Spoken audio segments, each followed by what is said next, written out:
Hey folks, welcome to another edition of Fitness Friday Posi-TIPS with Rachelle. It is always great to be back here with you on a Fitness Friday. Last time I continued the conversation on the importance of the people aspect of the product equation of the 4 Ps of marketing. Remember, I told you for purposes of this series, I'm breaking down the product aspect into people and facility or facilities. And so spent some good time there talking about people. Actually want to bridge on into the product or the facility aspect of the product equation, but want to give you a couple of examples that relates to people. And one of them actually happened here recently, and I'm going to be very kind of nebulous and cloudy on the details because I don't want to give anything too much away in terms of being able to potentially identify the employee, but was recently at my Novi Walmart here one day, and I said something to an employee, and so that employee's response to me, which I think is very indicative of a lot of people and how a lot of people feel in the workplace. That person said to me, well, yeah, I'm here, but it's not because I want to be here. It's here because I need the money. And I kind of cracked up to myself when I heard that comment, but I thought to myself, I said, you know what? A lot of people feel that way. There's very few people that are truly on fire and super, super excited when it comes to their jobs. And, I'm always talking about, the bell curve as it relates particularly to employees. As an employee training and development professional, one of the things I do, it's always, I told you, most people are going to fall right here under the middle. The mean or the average employee is going to just go in, do what they can do, and just want to get that paycheck, bottom line. But again, those positive outliers that are out front, that are passionate and enthusiastic and love their jobs and are extremely adept at customer service and excelling and exceeding expectations, those are always the folks that I'm looking for. But that made me laugh when I heard that. And incidentally, and I'm going to talk a little bit more about this when we get to the place or the placement aspect of the 4 Ps of marketing, but you all know I've consolidated my retail shopping back to the Novi Walmart. But as I've learned, because they cut their hours, it used to be 24 hours, and since they opened in 2012, but the new hours are 6 a.m. to 1 a.m. And so I actually had to go to the Commerce location, which is the one I used to go to on the way home from the gym. Stopped in there because the Novi location was out of something, and as I learned, they too have cut their hours. But anyway, I did some online research, and several locations in our Metro Detroit areas are no longer 24 hours. And so that is probably, I'm sure, a trend that is happening within Walmart. But I found that very interesting. We'll talk more about that on the place or the placement aspect of the 4 Ps here in 2 or 3 more weeks. But wanted to give you another example. This is actually a positive example. Again, that positive outlier as it pertains to employees or staff, and in this case, a professional athlete. And I saved this particular article. This is from the New Orleans Times-Picayune, which is actually now former New Orleans Times-Picayune because they've been bought out by the Advocate, so there's a lot of changes there. But anyway, this is from June 24th, and Luke Johnson was the author of this. And so basically he's pointed out, and the title of this article is Teddy Bridgewater Saw Potential for Growth in New Orleans, So He Stayed. And so this article actually deals with the New Orleans Saints. See folks, but you gotta admit, when I give you LSU and Saints examples, they're always relevant, right? They're always relevant. But let me quickly, in the interest of time, not going to read the whole thing, but just going to read a few snippets of it that really point to this whole aspect and the value of the people aspect of this equation in terms of your overall product. In this case, the overall product is the New Orleans Saints professional football team. So look for reasons why the New Orleans Saints ponied up to keep Teddy Bridgewater, who's, by the way, just a little quick background, backup quarterback to Drew Brees. Okay, New Orleans Saints ponied up to keep Teddy Bridgewater around as an expensive insurance policy behind Drew Brees and find them in the places you might not expect. It's the last day of minicamp, and when your eyes pick out Bridgewater's red number 5 uniform, you are briefly wondering why Alvin Kamara's signature hair is flowing out of the back of the helmet.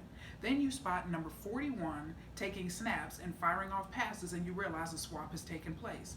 Just injecting a little fun on the last day of school before summer break. Guys have a comfort level with him, Brees said. It is a few days earlier when Bridgewater leans up against the locker and sincerely asks how you're doing. His face furrows when he hears complaints about the oppressive heat and boring minicamp practices. He quickly responds by saying he legitimately finds joy whenever he's on the field, and at once you wonder what is worth complaining about. He has a demeanor about him that suits the position well, said Saints coach Sean Payton. They're expected places too. You see it on the field when Breeze is gone for a few days and Bridgewater gets a crack at maintaining the standard Breeze consistency sets with the first team offense.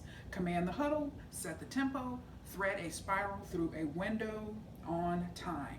Bridgewater could have potentially taken the show somewhere else this season, maybe to a place where the reasons that make him worth keeping around would have added up to him leading a team of his own instead of opting for a second year as Breeze backup.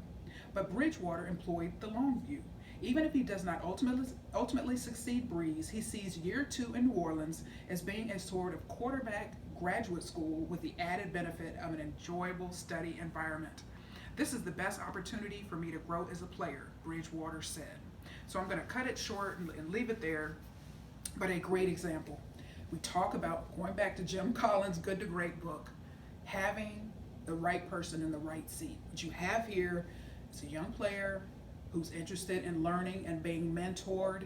A lot of folks in that position, we can just draw some parallels to just the workplace in general, whether it be corporate America and your facility itself.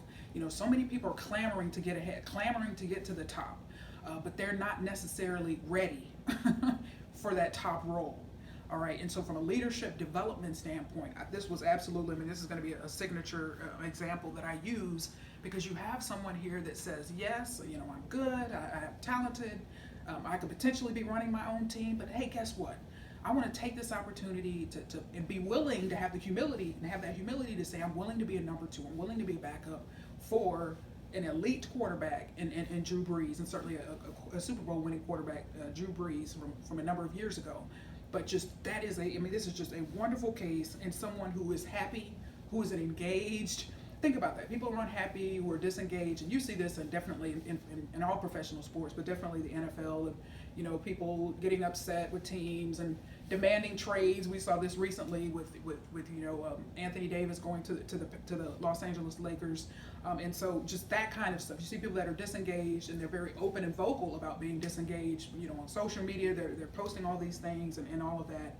But what you have someone here is a keeper, and it's and they've kept him, and it's just so ironic. But I think there's certainly some lessons that can be drawn from this for all employers, and that is think long and hard, obviously, about who you have in those leadership seats. That is crucial. What you have someone here, you can think about what he says and how people respect him, his fellow players respect him, and that's crucial for a leader. Okay, a quarterback, you got a budding quarterback here, one that's being mentored by Breeze. It's so important to be respected, to have the respect in that position of your teammates, but just beyond that level of respect, you have someone that has a positive attitude, a great attitude, wants to be there, even if he's not running the show.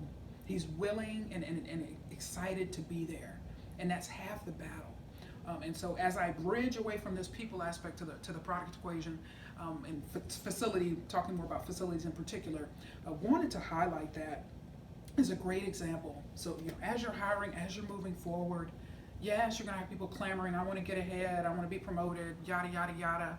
But you want to have a development program in place. You want to have a pipeline of future leaders that are engaged, that are committed, or are willing to be there.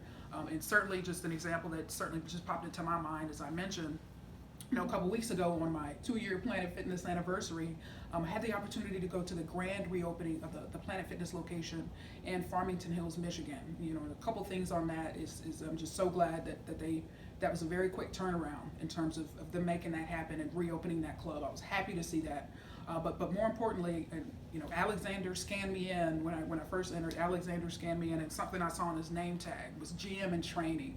That's the first time I've ever seen that on the name tag, and I thought to myself, but see, that group has a HR director, Maureen Cisco. But I smiled when I saw that, and I thought to myself, now that's the first time I've seen that title on a name tag, but was great to see. So someone who's being developed and is, you know, getting ready and being prepared for that next step. And I actually saw my own general manager, Cody, was there, and he had a guy with him that was, you know, clearly they were together. Or Cody was, in terms of, you know, training him, or I don't know if the guy was, you know, being shadowed by Cody or mentored by Cody.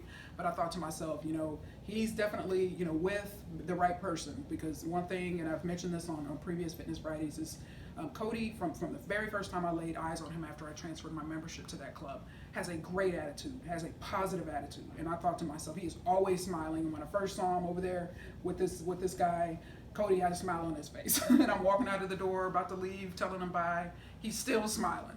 You know, and I thought to myself, it is so important when you think about from a mentoring standpoint, a development standpoint, is you're exposing new employees or employees that are being prepared for the next level. I'm not sure, you know, kind of what the dynamic was in that situation, but it was clear that, you know, this guy was, you know, Cody went somewhere, this guy went somewhere. So I think it was a mentoring or shadowing situation. And it is so important when you're exposing people and preparing them for the next level, to pair them up with people with good attitudes. Again, like this gentleman here, you know, why are people complaining about, you know, he's not complaining about the oppressive heat in New Orleans and all of that, and he doesn't see the training camps as a waste of time. But you have a lot of people in leadership roles that would have that attitude.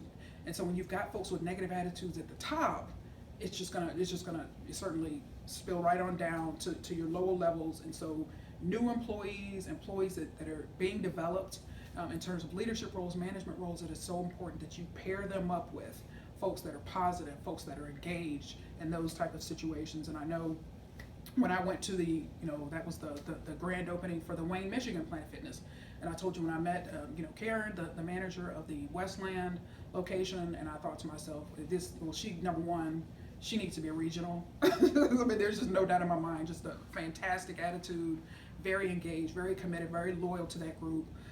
You know, been with them almost, you know, years, been with them for years and years and years, and has a lot of respect for that franchise group, but also the franchise. But that's that's another person, as I think about, you know, leaders that I've had the opportunity to interact with more so, which is very rare. You know, I have to be fair. I'm sure there's a number of other managers that have been in that situation. You know, I've also interacted a lot in Shreveport with Brian Lowe, and also speak very highly and think very highly of him. But so just the same thing, you want to have folks with good attitudes at the top, people that want to be there.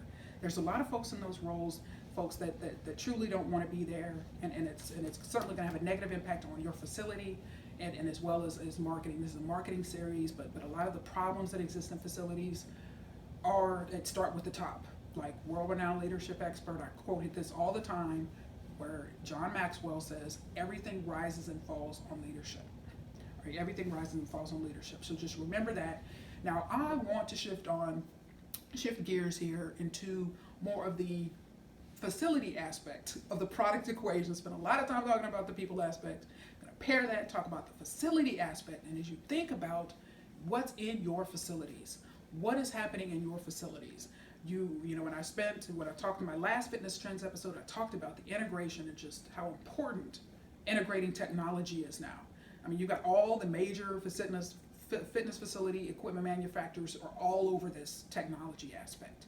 You know, things being directly linked to Apple Watches and Samsung Watches, and people being able to track their workouts and all of that. And this aspect of determining where your facility falls in terms of integrating technology cannot be overstated in my perspective, because you go back to the SWOT analysis, and when you look internally at the strengths and the weaknesses of your facilities. All right, where are you in terms of technology? Particularly, yes, you know, you may not be there right now, but there's things that you can do, you know, in planning for the future. Okay, you say recently, I don't know, 2-3 years ago, you just bought all your equipment, and obviously that would just be, you know, not wise fiscally to just replace it all with the latest and greatest. But maybe you can make some incremental changes. You know, add a couple of machines that may be more connected in terms of technology integration.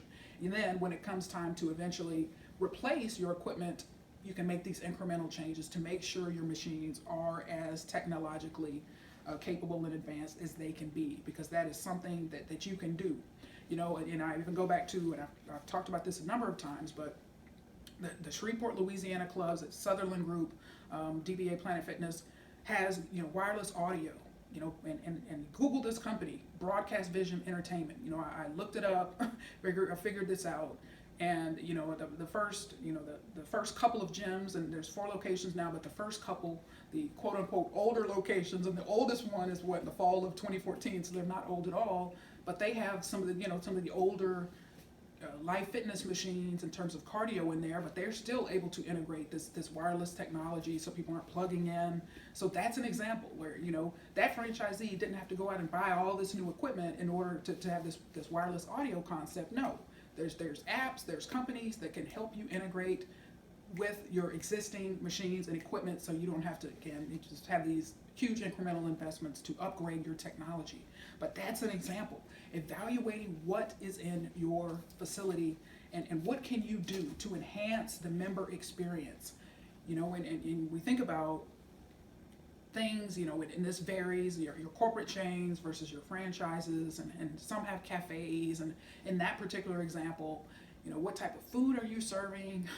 What is the quality? So these are different kind of things that you would see on the product aspect of the equation. What are you selling in your pro shop? What is the quality of the whether it be protein powders or whatever you may be selling in a pro shop? What is the quality? Are you selling the best that's available, or are you selling some random nobody's ever heard of brands and the quality is weak and all of that? So everything you have, everything inside your facility, and again, not talking about the people, we already talked about that.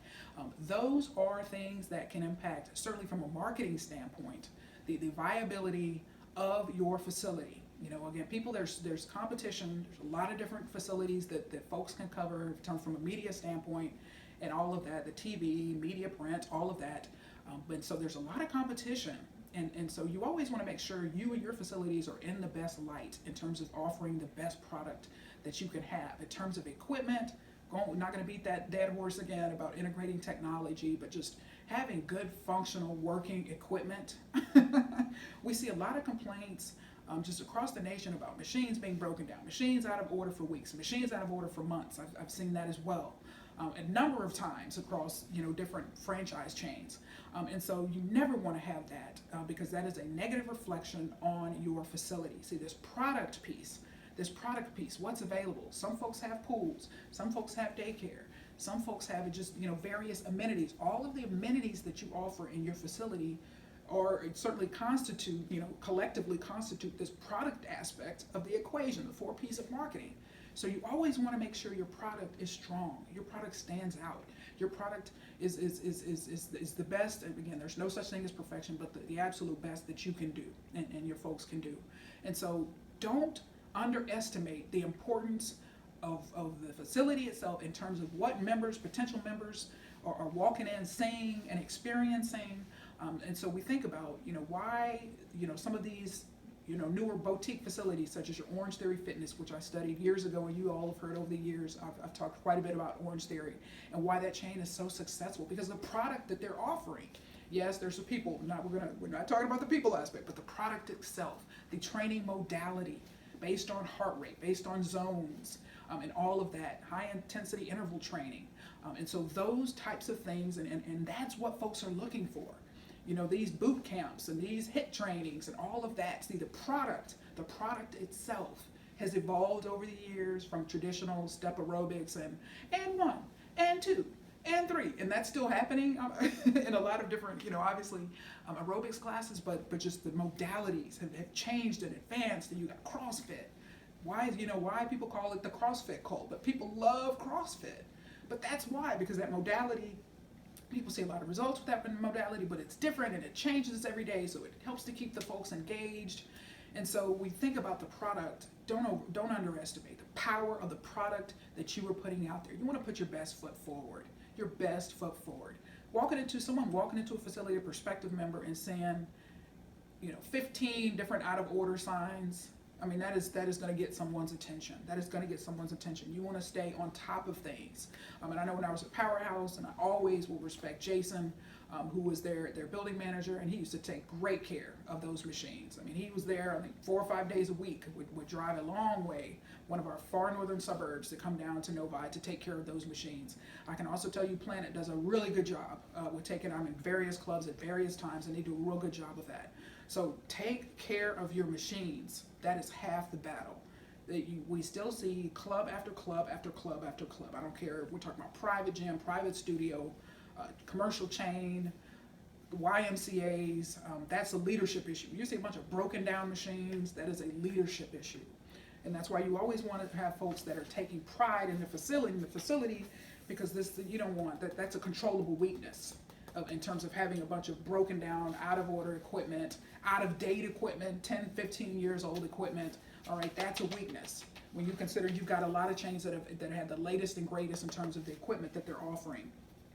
So definitely wanted to highlight that, and also want to point out something. And I mentioned Walmart before. We talk about. I want to give you a few non-fitness examples, because it always helps to illustrate the point. And it sometimes when we see things from an industry that we don't operate in, it just sometimes it just can be far more insightful. But Walmart. No, I love Walmart. But anyway, so I had the experience of picking up an item a few weeks ago, about 3 weeks ago, and received this. So I ordered a humidifier, and wanted it really soon, and it came in a couple of days. And I figured Amazon versus Walmart, I can actually pick it up right here anyway. So picked it up, and this was actually taped to the box. And so it's a thank you, and you can see the Walmart logo, and then pick up. But actually, I want to read this copy to you that it says, and this totally just made my day. It says, "You totally rock. Thanks for using Pickup. We really appreciate your business. We'd love to hear about your pickup experience, so please let us know how we did. You'll find a link to rate our service in your pickup confirmation email. Thanks for your business, sincerely." And Tiffany, and it has her actually, where really it's a real signature. And it says, "Your Walmart pickup associate." So I have not picked up from Walmart. It had to be maybe 2 years, 3 years, because I had just pretty much gone exclusively to Amazon, and so and still do, but I just really have really been thinking about this Walmart, and now realizing that they're cutting their hours is probably going to eventually turn into be more of a corporate chain decision, and a lot of them are probably going to be going to those shorter hours. We do have some that are 24 hours, but anyway, wanted to do this pickup, and this totally made my day. But when you think about where Walmart and others are competing with Amazon, and you've got Target now, so other competitors are speeding up their shipping options and really trying to compete against Amazon in this quick delivery space in terms of, do we charge a delivery fee? Is delivery free? And delivery is there's no shipping fee in terms of if you pick up actually at a Walmart. And so they are always, these major retailers are certainly fiercely competitive with one another, but always trying to, and certainly always evaluating their product in terms of what they're offering to remain competitive. Because when you think about, okay, so if Walmart says, okay, you got to pay, you have to buy a certain amount to be able to get free shipping. Of course, the same thing is true with Amazon. And so when you think about those that may have free shipping, regardless of how much you spend, that's a strength. But that can be a competitive threat if you are competing against them. And so they're evaluating, and if you've been reading here recently where, Amazon recently in the last few months is going to actually have in some markets 1-day shipping or same-day shipping. I mean, it is just incredible. And so what does that do? That forces their other major competitors to figure out, okay, so what can we do to compete? Can we speed up our delivery? How is our distribution network? How is our logistics work? Can we pull this off? So they are constantly evaluating what they're doing, but also, these little personal touches, and we're going to talk more about this when I talk about some of the personalization that's occurring in marketing and how powerful that is. This is certainly a way to stand out, because I saw this and I thought to myself, never received a nice note like this from Amazon, and this really made me smile, and just to see the authentic signature on it, really, and I saw this thank you, and I'm just big personally, I'm very big and very big on appreciation. So when somebody lets me know they appreciate me and it's personalized, that means a lot to me. And I received this and I thought to myself, unless I really, really need to order something from Amazon, it's highly likely that I'm going to be ordering right from Walmart and picking it up in our Novi store. But that's an example of them always trying to figure out, competing with one another, what can they do to make their value or their product offering, in this case, the product that you may be ordering, toothbrushes and shoes, whatever the case may be from whatever retailer, but the shipping aspect is another component of that product equation of the 4 P's of marketing. So if folks, the traditional brick and mortar retail stores, we hear, they're falling by the wayside, they're struggling and all of that, but you have that shipping aspect that can certainly make your online retailers far more competitive than your brick and mortar stores, and that's why you see so many of them struggling and closing. And it seems like every week or every other week we hear about some major retailer closing stores in some markets or all markets. So that's certainly something to keep an eye on. As for the product aspect of the equation, I want to give you another example here. And this is McDonald's. McDonald's, you've heard McDonald's. If you haven't heard, McDonald's is doing very well. McDonald's has experienced the turnaround. It struggled and kind of, sputtered a little bit for a number of years.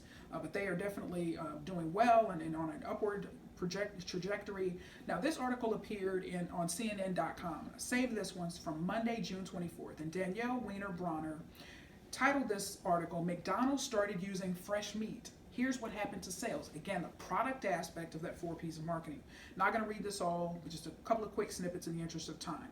All right, fresh beef is helping McDonald's sell more burgers and gain market share. Last year, the burger chain switched to fresh beef quarter-pound burgers from frozen at most of its stores in the contiguous United States. That change has led to a 30% spike in sales of quarter-pounders on average over the past 12 months, the company said Monday.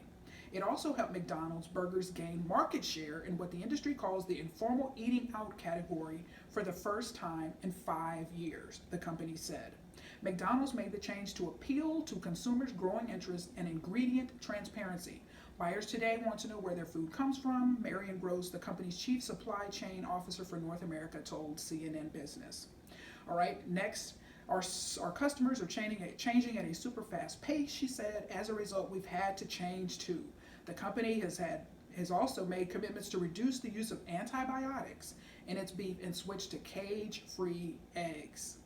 McDonald's said sales of the fresh quarter-pound burger were especially strong in May 2018 when it was first introduced, thanks in part to marketing efforts. So, marketing, product. So this is an example. You have a fast food chain that has evaluated their product offerings and said, you know what, there's a big health push now in terms of organic and grass-fed beef and all of that, fresh beef in this case as opposed to frozen beef. And so what happened? Okay, evaluated that product based on what is happening in the marketplace. And that's what I'm telling you. You've got to, this SWOT analysis is so important. You've got to have this framework that you're referencing on a continuous basis in order to be and remain successful. All right, so the opportunity, what are the opportunities? We have, organic, grass-fed beef, fresh foods, okay, based on changing consumer trends. So those that aren't, so McDonald's recognized the fact that we aren't on board with this newer, healthier options and all of that was a threat. All right, the fact that, okay, we're using frozen and people are performing a consumer change, a consumer taste of change towards more fresh options, more healthier options, all of that. So if you're not in a position, if you're not doing that already, you haven't integrated those healthier options, then those consumer tastes are a threat that then you can translate to an opportunity to say, you know what, we can make changes in order to become successful and turn this thing around and make it a strength. Our product, our beef, our chicken, whatever the case may be, can turn into a strength based on market dynamics, market demands, and consumer behavior. So folks, that is so important. Okay, retailers like McDonald's are evaluating what they're doing and making necessary changes to the product. In your case, you may have an old facility. You may have one, with super old equipment. It's time for renovations. If that's the case, you can't have this old, outdated equipment. And you see complaints on online reviews of that all the time across chains. Folks have got to take care of your equipment and make sure that it's top notch. I want to give you one last here example. We talk about evaluating the product. This appeared in Fortune magazine. So this was the June edition here of 2019. And so it's talking about dollar stores. Dollar stores, actually also just a quick digression. I love Dollar Tree. Told you that in the past, but I love Dollar Tree. But anyway, but this article that it was actually entitled here, 5 Myths About Dollar Stores. The nation now has nearly 32,000 dollar stores, and they're increasingly unlikely to match their popular stereotypes. So this is a very, very, very long article. And so, won't talk about all of this and all of this, and it's just a very long article. But what I did want to highlight. Oh, pardon me. No, that was a subtitle. What I just read. The actual title of the article is "If Walmart and 7-Eleven Had a Baby." And so the article itself is on, and it was written by Phil Waba, but it's on Dollar General. But from a competitive standpoint, there's a lot of mention about, you got competitive dollar stores, again, the competitive landscape. So I'm only going to read a few snippets here, and you'll see kind of how this fits into the product equation. So it says, that team, in turn, made strategic choices that helped Dollar General woo customers away from such retailers. The company continually remodeled stores, improving lighting and making shopping areas more spacious. New stores were better organized and sleeker. Dollar General also vastly improved its inventory management. It removed redundant products as managers realized they sold too many versions of the same items. It ramped up its private label brands, which sold at higher margins, and gave the store freedom to offer non-standard, smaller sizes. Today, the company knows its shoppers at a surprisingly granular level. Dollar General does panel interviews each quarter with hundreds of thousands of shoppers, along with an annual Go Deep survey, all designed to make sure that its 10,000 product lineup matches what its customers want. And so that's an example, folks. Here's an example. Dollar General doing well, and again, this is not investment advice. I always have to clarify. McDonald's, just talking about McDonald's or Dollar General, not investment advice, just examples, folks. But what did they do? Evaluated their product lineup. Is this what our customers really want? All right, so having a bunch of, and in your case, it could be a bunch of classes, and you're wondering why, there's low participation in those classes, and perhaps you're struggling with personal training services. You've got to evaluate what your product offering is. And in this case, as I mentioned, from a facility standpoint, how is your facility old and outdated? It's time for remodel. I just said that, but this is an example of that. This remodeling aspect, these renovations that happen.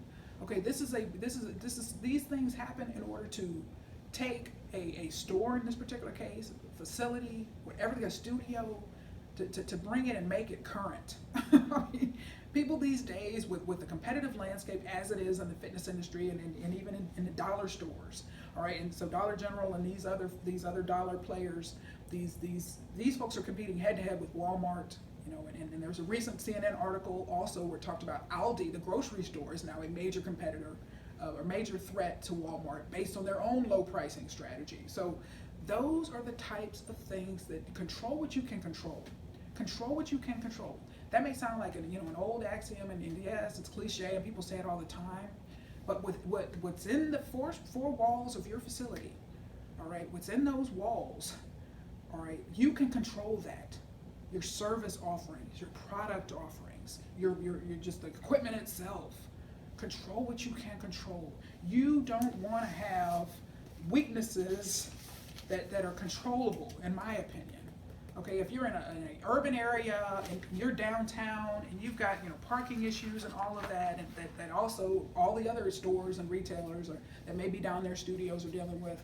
Okay, so that's a weakness. That's a shared collective weakness, the parking situation. All right, but having machines that you purchased in 2001 that are in rough shape, that's a controllable weakness that you just can't afford to have, is what I'm saying. So much like folks in these retailers and stores, and we can give you another example. I mean, I live in Detroit, so the big three are always evaluating what their product offering is from model year to model year, and making improvements and enhancements. And this, of course, is true for all the automakers. But evaluate what your product offering is. Right? You can spend $3 million a year on marketing, but if you've got a weak facility, people are not going to come, or if they come, they're not going to stay long, and you're going to lose them. So I can't emphasize to you enough the value of this product aspect, the 4 P's of marketing. Product, product, product. What are you offering? What are you offering? Now, got another example here, and this appeared in Athletic Business. And so this was the June edition here in 2019. And so this particular edition was the architectural showcase. So for the year, highlighted various recreational sports, athletics facilities. And so it was interesting to see kind of all of them listed, those that were being recognized. Number one, the first one that was recognized, that was included in this showcase, Northwestern University. There's been my alma mater, just to disclose that, obviously, for those who don't know, but it highlights the Ryan Fieldhouse and Walter Athletic Center. So you've got brand new facility, brand new, and so there's been a ton of money on it, but it's already reaping positive rewards in terms of helping them recruit better players. Okay, we know that Northwestern is not known for its athletics, it's known for its academics, but so they want to be able to compete with the Stanfords, with entities like that, where you've got a good player that's making a decision, do I go to California, do I go to Chicago, and then that Chicago winter, those images creep up and folks make that decision, but they've already seen positive results. Why? With a brand new athletics facility.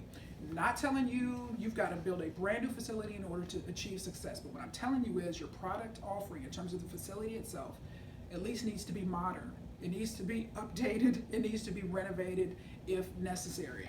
And so you always, in order to compete, you always want to have the best offering possible that fits within your budget. Okay, you don't want to just create this massive debt and dig a huge hole for yourself trying to compete with perhaps the brand new facility down the street when it's just not a possibility for you right now. You may be over leveraged, undercapitalized, and don't want to get into all of that, but want to close this episode out. As promised, you've heard me from time to time highlight various examples of Planet Fitness member surveys that I do. And so when I do these surveys, it's based on, we think about this bell curve and where people fall and where entities fall, and so it's always a apples to apples comparison. So I'm thinking in my mind, I'm thinking as I'm doing a survey and evaluating the competitive class within Planet Fitness. So I'm not thinking Planet Fitness versus a LA Fitness or a Lifetime Fitness. Different competitive classes there. So it's always Planet Fitness versus other Planet Fitnesses. And yes, I've been a member for 2 years now. And I've been to locations in different states, and it's been wonderful, all of my PF adventures. But what that has given me is a breadth of knowledge and just a breadth of experience, a breadth and depth actually of experiences within the franchise to be able to complete these surveys based on what I've seen, in other locations, and also knowing what the brand standards are. And so for me, I'm always looking when I'm doing any type of survey, inside the fitness industry, outside the fitness industry, whatever. I'm writing letters to CEOs and all that, complimenting people. I never do that, negatively. Never ever do that negatively. And so when I do that, it's always positive outliers. And as you've heard me say a few episodes ago, everyone can't be a positive outlier. Every entity can't be, every facility can't be a positive outlier. Even if as good as it may be, what I'm doing when I do the surveys, and I've had to jot myself some notes here, because I know in my mind what I'm looking for, but I wanted to make sure to communicate that with you, just so you can see when I'm evaluating what I'm looking at and what's important.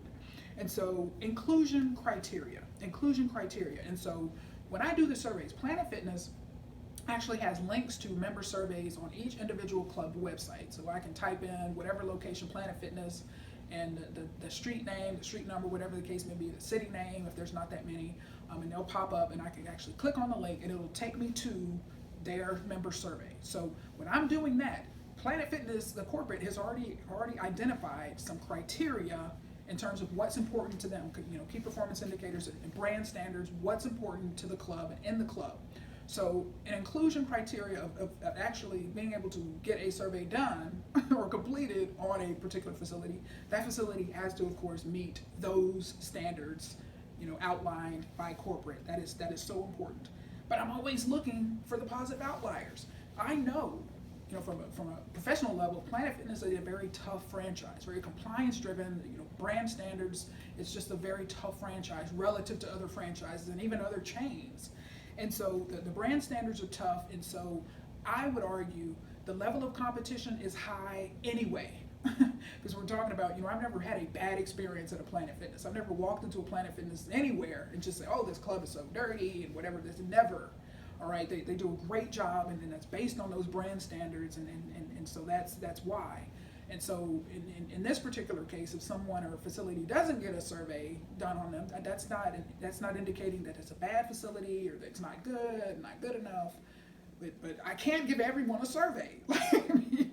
It's from an interest of time, from an interest of just my own credibility and reputation. As these surveys are also going to corporate, it just can't be a participation trophy of where Rachelle steps into a facility and they automatically get a survey. So it's based on the criteria that they've outlined, but also being a positive outlier, and also. I'm always looking for consistency. So there's at least 2 visits because I want to see the level of consistency. Okay, so you met the criteria this day, do you meet it another day? So at least 2, it can certainly sometimes take more than that. And so also with these surveys, again, because it is, my time and I'm kind of going out of my way to do this, and I typically write a lot. In the box that says include some comments, I typically write a lot, and it's very detailed and very, specific.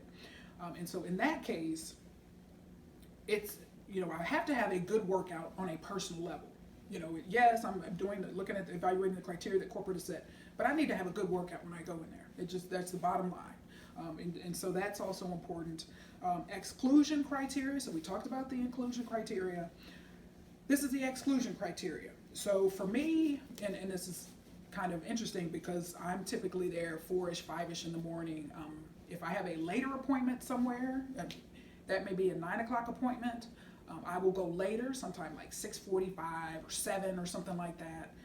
And so for me, an exclusion criteria is when I see a manager or an assistant manager with front desk people, whatever. That's exclusion criteria because for me, I'm always looking at, again, the positive outliers. I'm more concerned about what happens, again, if I'm evaluating, if I'm giving kudos, I'm more concerned about what happens when management isn't there, all right? What's happening when management isn't there? And I don't care from a negative, oh, they're not doing this or not, I don't care. I'm more concerned about positive recognition and looking for positive outliers. So what's happening? What's the discipline like? What's the consistency like? Okay, what's happening? Because if a manager's there, again, I'm always trying to be objective in these situations. So if a manager or assistant manager's there and you've got staff, whatever, that the presence of leadership in that situation invites bias. Because, would these 2 people out on the floor cleaning, would they be doing that if a manager wasn't there? And so that's why I'm always thinking about what's happening, if management is there versus not, and I'm always so impressed. Particularly, and I mentioned this when I was talking about Maureen Cisco, the HR director for PF Michigan Group, is that, I know when I walk in 4-ish, 5-ish in the morning, I don't care what gym it is, if it's one of theirs, their folks are cleaning. They do a lot of heavy lifting, and those overnight teams do a lot of heavy lifting in terms of cleaning and getting ready for that next 6 o'clock shift. But so that's an example. What's happening when management isn't there? And that's some positive outliers in terms of making things happen in the overnight shift. So want to eliminate a bias as much as humanly possible, but also obviously exclusion criteria, not meeting the standards set forth in with the actual survey questions itself or themselves. And so, like I said, I've never had a bad experience. And in that, in terms of exclusion, I would say the biggest things that in terms of excluding a potential place would be, this is just any location, is the hello upon entering the club and the goodbye upon exiting. That's a big thing. That's a big thing in terms of surveys. And I must admit, again, from a bias standpoint, I bring challenges in terms of being able to do that because I'm always walking in very quickly and exiting very quickly. So that can be a challenge because I'm in a hurry. I'm not very easy to engage, but there are certainly folks, a handful of folks that have been able to do that upon entering, upon exiting, and won't highlight those in the interest of time. But I want to close this episode out here finally with just a case study. I recently did a survey here in one of our Metro Detroit clubs, and it was I really had to think long and hard about 2 potential surveys. But as I said, we'll only do 1 survey. And so this was a challenge, and that's why I always like to be transparent in terms of, who do you recognize? And these are just management. These are leadership things that leadership scenarios that we deal with in terms of you've got a staff. Who do you recognize? You recognize everyone? Does everybody get a participation trophy? How do you do it? How are the decisions made? And this was a tough one because, like I said, I don't do them very often. And so for me, it came down to 2 different, 2 particular clubs. The first one being the Princeton of Planet Fitness, which is the nickname I've given to the West Bloomfield, Michigan location, and the Planet Fitness location on 5 Mile Road in Livonia. It was a very, very tough decision, and as far as, and I actually did the survey for the Planet Fitness location on 5 Mile in Livonia, and so it was a very tough decision. And so you've got, like I said, they do it's a wonderful club in West Bloomfield. You do it, staff is strong. The place is strong in terms of from a facility aspect. It's a very strong product, and I've been there actually 7 times, and that's why I said I have to at least 2 times for a survey, but not always.